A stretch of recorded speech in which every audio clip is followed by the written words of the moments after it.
बिस्मिल्लाहिर्रहमानिर्रहीम। अस्सलाम वालेकुम।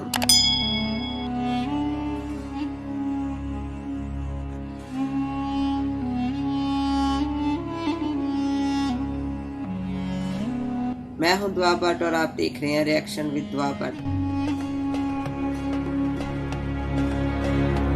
तो कहानी का आगाज करने से पहले अगर आपने मेरे चैनल को अभी तक सब्सक्राइब नहीं किया तो मेरे चैनल को सब्सक्राइब कर ले और साथ बेल आइकॉन पे क्लिक कर ले ताकि मेरी हर आने वाली वीडियो आप तक पहुंच सके।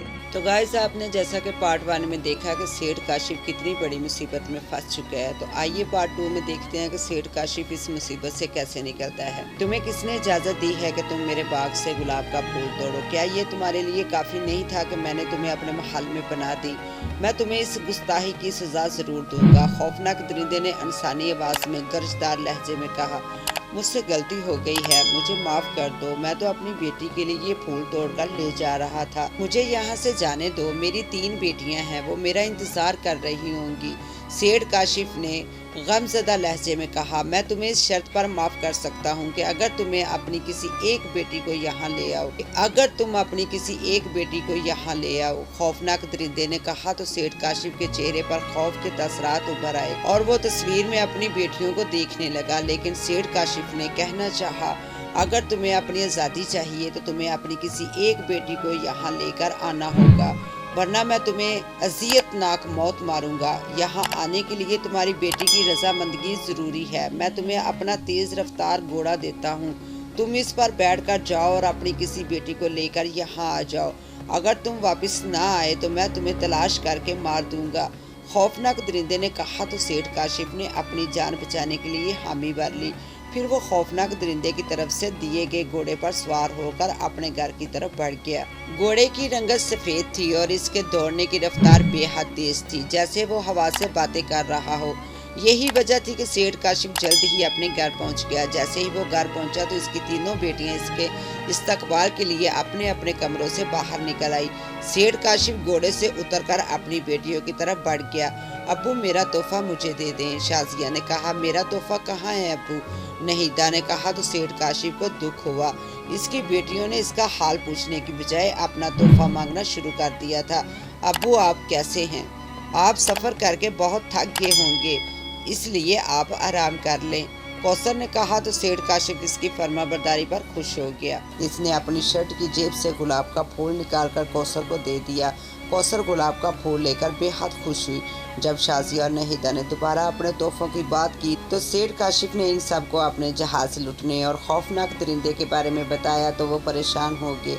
कौसर, ये सब तुम्हारा कसूर है। तुमने अब्बू से क्यों कहा था कि वो गुलाब का फूल लेकर आए? शाजिया और नहीदा दोनों ने कौसर को गसीली नज़रों से देखते हुए कहा, हाँ, ये मेरा कसूर है, लिहाजा मैं अब्बू के साथ खौफनाक दरिंदे के महल में जाऊंगी ताकि इनका वादा पूरा हो जाए। कौसर ने कहा तो सेठ काशिफ की आंखों से आंसू निकल आए।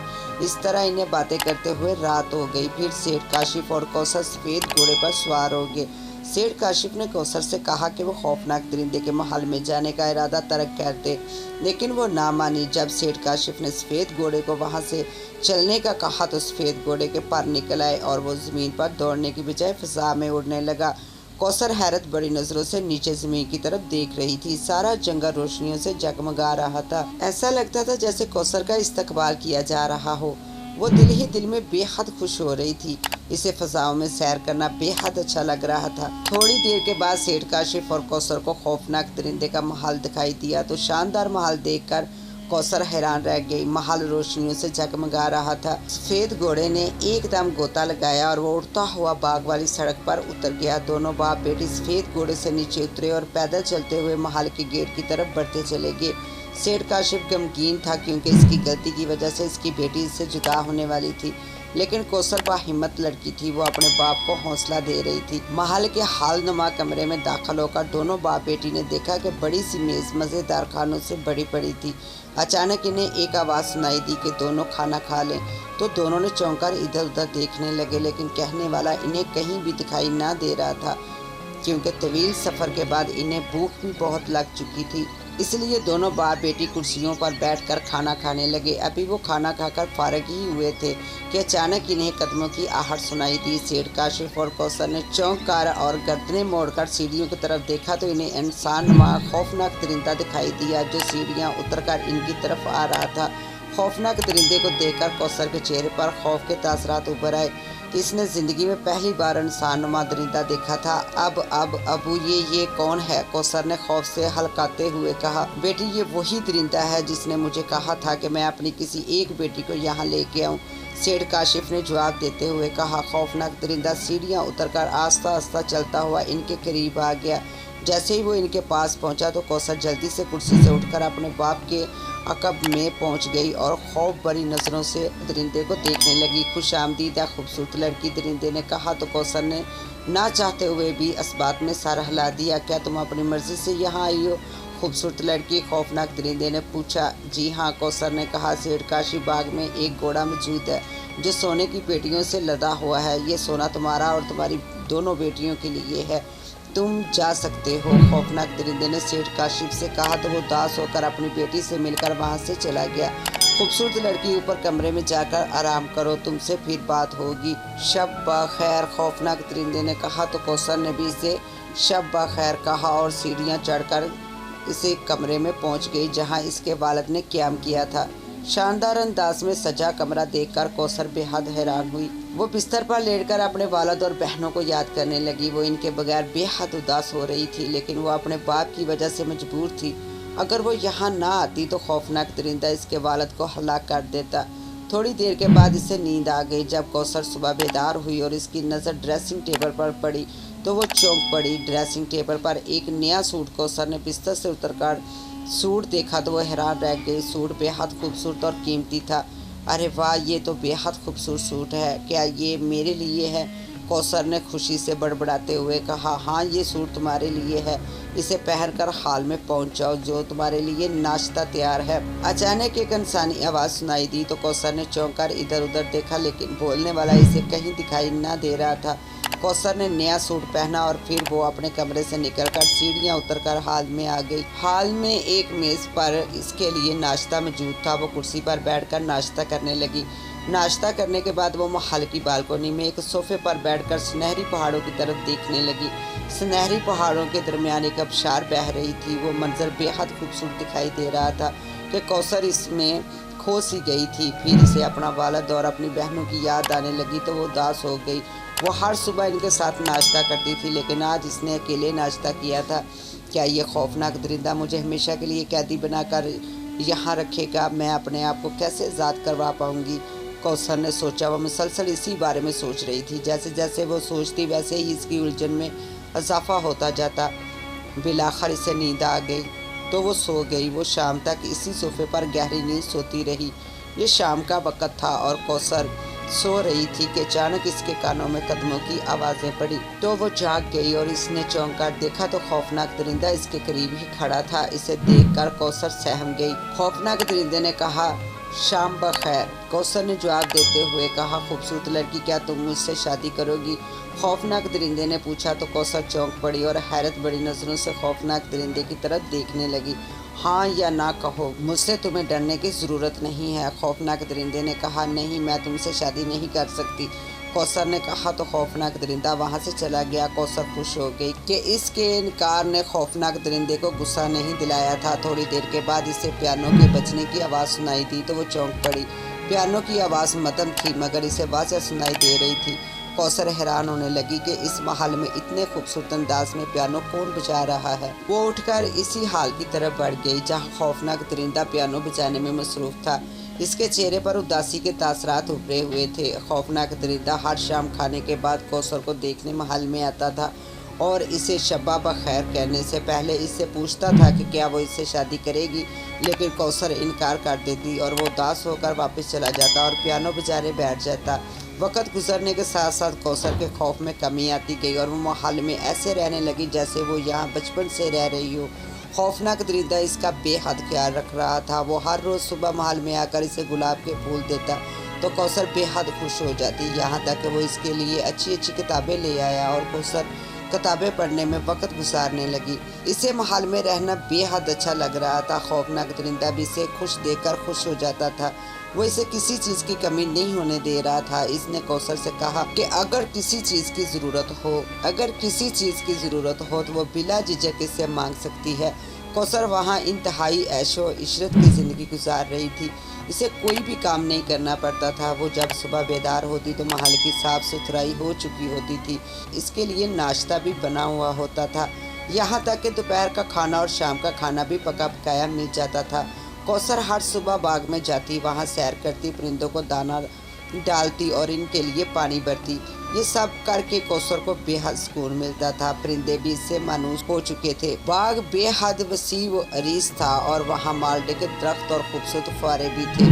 जब रंग बिरंगे परिंदे बाग में चहचहाते फिरते थे तो कौसर को वो मंजर बहुत अच्छा लगता था। कौसर घंटों वहाँ बाग में मौजूद रहती और परिंदों से बातें करती और इनके साथ खेलती रहती थी। शाम को जब खौफनाक दरिंदा इसे शब्बा खैर कहने के बाद पियानो वाले कमरे में जाकर पियानो बजाता तो कौसर भी इसके पास बैठ पियानो बजता हुआ सुनती। खौफनाक दरिंदा इतनी प्यारी पियानो बजाता था कि कौसर पियानो की धुन में मगन हो जाती थी। बाज़ औक़ात तो कौसर इससे फरमाइश करती कि इसके लिए पियानो बजाए तो वो बखुशी इसकी बात पर अमल करता और कौसर से तवील बातें भी करता रहता। ये सिलसिला कई दिनों तक चलता रहा। कौसर को अब अपने वालिद और बहनों की याद सताने लगी। यही वजह थी कि अब वो उदास रहने लगी और वो अपनी उदासी दूर करने के लिए पियानो बजाती थी। इस बात को खौफनाक दरिंदे ने भी महसूस किया था। इसके लिए एक शाम जब वो कम महल में आया तो कौसर पियानो बजाने में मसरूफ़ थी, मगर खौफनाक दरिंदे को देखकर इसने पियानो बजानी बंद कर दी। क्या बात है खूबसूरत लड़की, तुम आजकल उदास दिखाई देती हो? खौफनाक दरिंदे ने पूछा। मुझे अपने वालिद और बहनों की याद आ रही है। अगर तुम मुझे एक हफ्ते के लिए इनके पास जाने दो, मैं वादा करती हूँ कि मैं वापस आ जाऊँगी। कौसर ने कहा ठीक है, लेकिन अगर तुम एक हफ्ते के बाद वापस नहीं आई तो मुझे मरा हुआ पाओगी। खौफनाक दरिंदे ने कहा तो कौसर ने इसके मुंह पर दायां हाथ रख दिया। तुम बिल्कुल बेफिक्र हो जाओ, मैं एक हफ्ते के बाद वापस आ जाऊँगी। कौसर ने कहा तो खौफनाक दरिंदे ने इस बात में सर हिलाते हुए अपने लिबास की जेब से सुर्ख नगीने वाली एक अंगूठी निकालकर कौसर को दे दी और बताया कि वो इस अंगूठी को पहनकर सो जाए। जब वो बेदार होगी तो अपने घर में मौजूद होगी और जब वो वापस आना चाहे वो वापस महल में पहुंच जाएगी। कौसर खौफनाक दरिंदे की हमदर्दी पर बेहद खुश हुई। इसका यही ख्याल था कि खौफनाक दरिंदा इसे महल से नहीं जाने देगा, लेकिन इसका ख्याल गलत साबित हुआ था। इसे वालिद और बहनों से मिलने की इजाज़त देने के बाद खौफनाक दरिंदा वहाँ से चला गया था। कौसर जल्दी से अंगूठी अपने दाईं हाथ की उंगली में पहन ली और अपने कमरे की तरफ बढ़ गई। वालिद और बहनों से मिलने की चाह में वो बेहद खुश हो रही थी। चनाचा अपने कमरे में बिस्तर पर लेटते ही इसने अपनी आंखें बंद की और ये सोचते हुए सोने की कोशिश करने लगी कि जब इसकी अगली सुबह आंख खुलेगी तो वो अपने घर में मौजूद होगी। थोड़ी देर के बाद इसे नींद आ गई। जादू की अंगूठी की बदौलत पलक झपकते ही वो महल से अपने घर में पहुंच गई। वो अब अपने कमरे में बिस्तर पर लेटी सो रही थी। अगली सुबह जब कौसर की आंख खुली तो वो खुद को अपने घर में देखकर बेहद खुश हुई। जब वो कमरे से निकलकर बाहर आई तो इसकी बहनें शाजिया और नहिदा इसे घर में देखकर ज़रा भी खुश नहीं हुई थी। कौसर तुम यहाँ कैसे आ गई? शाजिया ने हैरत बड़े लहजे में पूछा तो कौसर ने इसे सारी बात बता दी। दोनों बहनें कौसर की उंगली में जादू की अंगूठी देखकर हैरान हो गई। मैं अब्बू से मिलना चाहती हूँ, मुझे इनकी बेहद याद आ रही है, कौसर ने कहा और फिर वो सेठ काशिफ के कमरे में चली गई। इसकी बहनें भी इसके साथ थी। काशिफ अपनी बेटी को अचानक वहाँ देखकर बेहद खुश हो गया। फिर इसने आगे बढ़कर कौसर को गले से लगाया और रोने लगा। चंद लम्हों के बाद इसने बेटी को खुद से अलग किया। इसकी आंखों से आंसू निकल रहे थे। मेरी प्यारी बेटी, मैं तुम्हारी वजह से बेहद परेशान था, मैंने तुम्हें बहुत याद किया, सेठ काशिफ ने गमज़दा लहजे में कहा। अबू, मैंने भी आपको बहुत याद किया था, कौसर ने जवाब देते हुए कहा। मेरी प्यारी बेटी, तुम्हें खौफनाक दरिंदे ने यहाँ कैसे आने दिया? सेठ काशिफ ने पूछा तो कौसर अपने वालिद के वो खौफनाक दरिंदे की रहमदिली के बारे में बताने लगी और ये भी बता दिया कि वो इससे शादी करना चाहता है। कौसर की बात सुनकर सेठ काशिफ और इसकी बहनें हैरान रह गई। सेठ काशिफ ने कौसर को मशवरा दिया कि खौफनाक दरिंदा इससे मोहब्बत करता है, इसलिए वो इससे शादी कर ले, लेकिन कौसर ने हामी ना भरी। सेठ काशिफ भी खामोश हो गया। वो अपनी बेटी पर दबाव नहीं डालना चाहता था। تو گائز یہ تھا آج کا پارٹ 2، یقیناً آپ کو پسند آئے گا۔ تیسرا پارٹ اور اس کہانی کا اینڈ دیکھنے کے لیے تیسرے پارٹ کا وزٹ کریں۔ امید ہے کہ آپ کو یہ کہانی پسند آئے گی۔ اس کے ساتھ ہی آپ مجھے اجازت دیں، ملتے ہیں انشاءاللہ تعالی نیو ویڈیو میں تیسرے پارٹ کے ساتھ۔ اگر ہماری ویڈیو آپ کو پسند آ رہی ہیں تو ہمارے چینل کو سبسکرائب کریں، لائک کریں، شیئر کریں۔ اللہ حافظ۔